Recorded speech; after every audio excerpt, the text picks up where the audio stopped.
So riddle me this. What do you see as the biggest difference between you and I and this guy, and this guy? Okay, besides the obvious, they're billionaires and probably going to take over the world, they have a source of income where they can pay $0 in income tax. This essentially tax-free income is so good that they can just pass it on to their kids. I mean, come on, could you imagine growing up knowing that one day your parents are just gonna pass you a tax-free source of income? Well, thankfully, you don't have to imagine that anymore because today I'm gonna show you exactly how this little known but incredibly powerful strategy called the buy, borrow, die method allows those who are uber wealthy to have a source of income where they essentially pay $0 in taxes on it, and then how they just essentially pass it off to their kids when they go 6 feet under. But more importantly, once you see how this method works and the principles behind it, you'll have the necessary tools to hopefully put it into practice yourself. And if we haven't yet met, hi, my name is John of John's Finance Tips. This is a channel I dedicate to talking all things money. And today's money topic is how can we do like the rich and get ourselves tax-free income? If that sounds like a plan, pop a squat, tap the thumb icon, and let's get into it. And a quick disclaimer for this video. None of this is tax, legal, or financial advice. I'm just a guy on YouTube who manages to Google stuff and make videos about it. If you're going to take action on any of this, speak with a licensed professional. This is purely for educational and entertainment purposes only. With that said, let's go ahead. Now let's go over the 3 steps of the BBD or buy, borrow, die method. Step 1, buy appreciating assets. These appreciating assets can be very simple, like stocks or real estate. However, if you've got that money, it can be as wide-ranging as collectibles like art. However, for most of us common folk, it's largely just going to be stocks or real estate. And once you have that appreciating asset, the goal is to hold on to it and let it appreciate. Let's say you invested $100,000 into an S&P 500 index fund, and let's say you don't touch it for 30 years. On average, we're gonna assume an 8% annualized return. Well, at the end of the 30 years, your 100K is now $1 million. And the key to getting to that $1 million is you held onto it and you never sold. And by never selling, you also don't trigger any taxable events. Okay, I know what you're thinking, but if we never sell, how do we use the money? Great question. And that brings us to step 2 of the buy, borrow, die method. You borrow. And more specifically, you're going to borrow against your assets. So let's go back to that earlier example of the $100,000 stock portfolio. Let's say after a couple years, it's now worth $200,000. And you're thinking, okay, my stocks are worth a lot more. I want to take some money out to spend. And what a normal person might do in this situation is sell $50,000 worth of stocks, pay taxes on those capital gains, and go spend the money on whatever it is they needed to. But come on, who likes paying taxes? Instead, what the wealthy do is they go and get a $50,000 loan and they use their entire stock portfolio as collateral. They then pay $0 in taxes on that $50,000 because it's a loan. But exactly like the normal person, they still have access to $50,000 that they can now go spend on whatever. And more specifically, this is called a SBLOC, which stands for a securities-backed line of credit. Another term you might see out there is a pledged asset line or a PAL. And the reason that this source of income is $0 in taxes is because of the fact that it's simply a loan. And a loan is not considered income in the eyes of the IRS because at the end of the day, it isn't. You're just borrowing money from somebody that you're gonna have to one day pay back. And I know you're probably thinking, but isn't there interest? Absolutely. But the difference is when the wealthy do this and get a loan, those interest rates can be significantly lower than what you and I might do if we were to just get a regular personal loan. Look at this example here. Here are some common personal loan products that you can find today with interest rates that are honestly mostly in the double digits. Sure, you can go into single digits, but the vast majority of people who are getting personal loans, you're paying double-digit interest rates. Compare that to an SBLOC at a little around 5% is extremely competitive. Not to mention, there's no credit score required, and your borrowing amount is much higher because it all is relative to how much collateral you put up. And I know at this point you're still wondering, okay, but there is still interest. How are they paying interest? Where does that money come from? Remember, these people are wealthy, if not ultra wealthy. And when they want to take out money to purchase things, it's not on the magnitude of 50,000 or even 100,000. They might be thinking in terms of millions or multiple millions. In fact, it could be $10 million that they want to take out. But instead of selling stocks of $10 million and paying like $5 million of taxes on it, they'll go and take a loan for $10 million, pay $0 in taxes on it, and owe interest. And because they're wealthy, they have a couple ways that they can pay this interest. The first is they likely have other sources of income. But the key really is that these assets, remember in step 1, are appreciating assets. So here's an example. Let's say they took out a $10 million loan.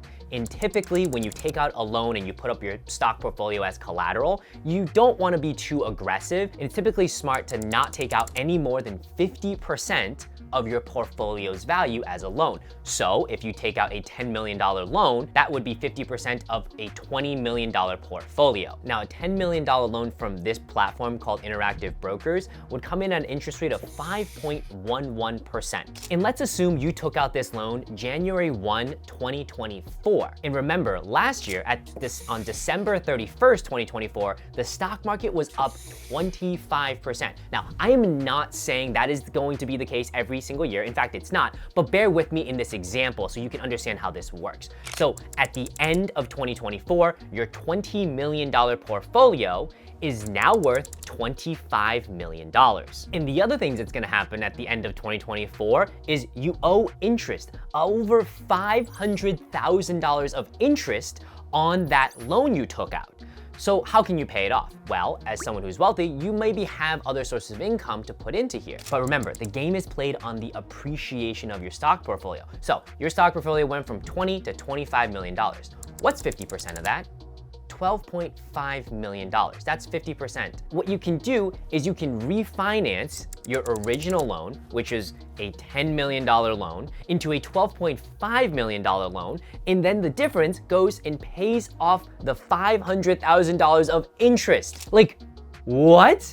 And so it's just crazy because in essence, nothing has actually left your pocket. You had a portfolio, the portfolio grew, you took out a loan, you took out essentially not another loan, but you refinanced and got a bigger loan. No money came out of your pocket. You didn't pay taxes and you didn't have to get money from other sources of income to pay that interest because in essence, kind of the appreciation of your stock portfolio paid it. I mean, can we just pause and appreciate how crazy and almost magical that is? Of course, there's a huge catch here. And the catch is, if your appreciating asset doesn't appreciate, if your appreciating asset depreciates, oh, you're gonna be in a whole lot of trouble. Because either you could be subject to a margin call where they essentially say, hey, your stock portfolio has crashed. The loan to value, which used to be 50%, maybe is now 80%.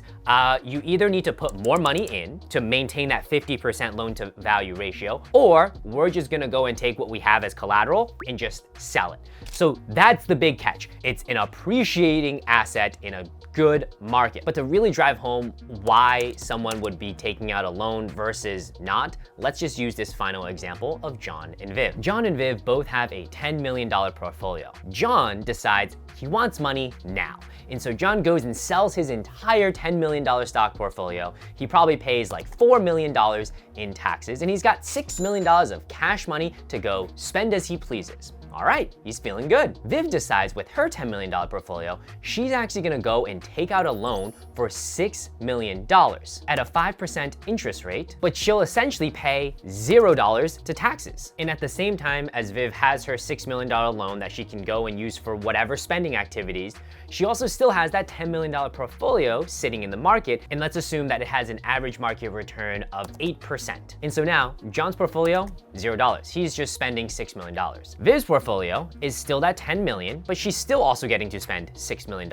At the end of 5 years, her portfolio is appreciating at 8% on average. She'll have a portfolio worth roughly $14.7 million.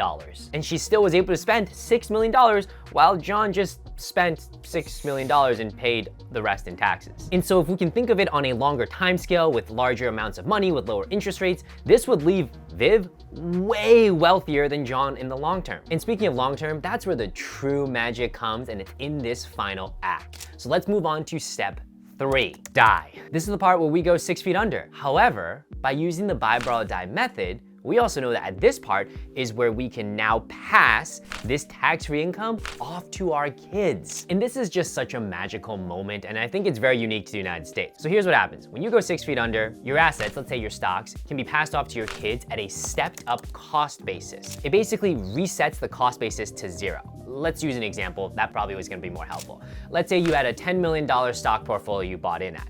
Over time, that stock portfolio appreciated to $50 million.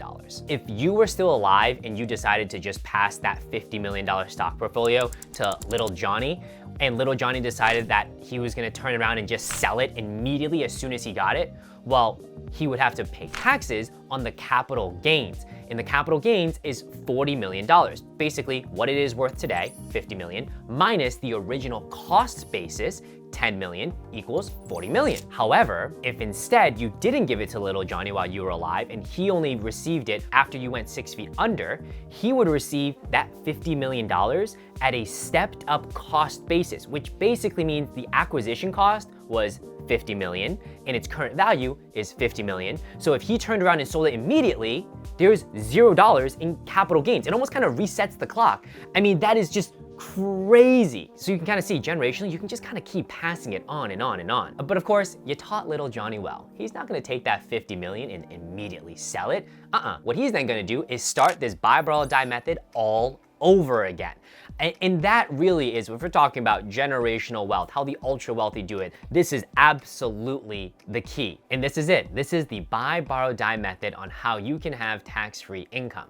The key to understand here is oftentimes leveraging this is for big purchases. Yes, you can live off of it, but truly you've accumulated enough wealth that, hey, instead of having to liquidate a couple $1,000,000, I'm gonna take out a loan, I'm gonna buy the thing I want, and then asset appreciates, refinance, and so on and so forth. It is not a, okay, I have this much money, I'm just gonna go live off of a loan. It necessarily won't work. I guess it could work if assets are just constantly aggressively appreciating and your loan interest rate is low enough, but that's very, very risky. Basically, the strategy is for something where it's very point specific. I need some money. Instead of selling, I'll take out a loan. And to recap again, step 1, buy appreciating assets. Step 2, borrow against those assets.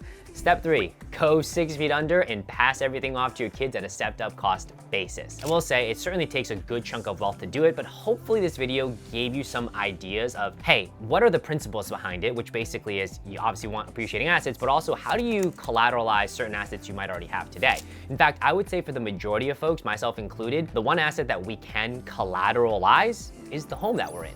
Things like a home equity line of credit. Similar-ish, right? You're tapping into an asset, you're borrowing against it, you're not triggering any income. However, I would say the interest rates probably are not as competitive, but that just gives you an idea, right? What are other assets in your life that you can tap into? I mean, or a cash out refinance, that's another option as well. But I would say real estate is the most accessible to most people and just the easiest to understand.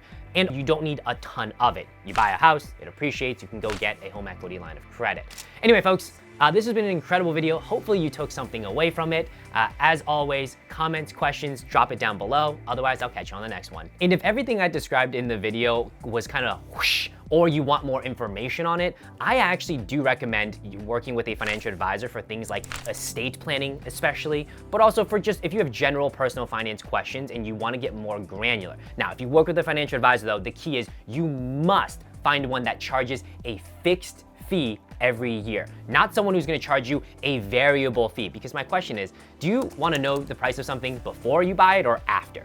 And when it comes to finding fixed fee advisors, it's actually really difficult just because there's not that many around. However, I've actually personally worked with Facet, and they're my absolute go-to when it comes to recommending financial advisors that are charging a fixed fee. And typically where it nets out for you is if you have assets and income of over $150,000, it makes sense to go ahead and reach out. So if you're interested in Facet, I personally work with them, check them out. I have a referral link down below, and I believe you can still use it to get, I think it's $100 or $200 off. It changes every now and then, but feel free to check it out down below.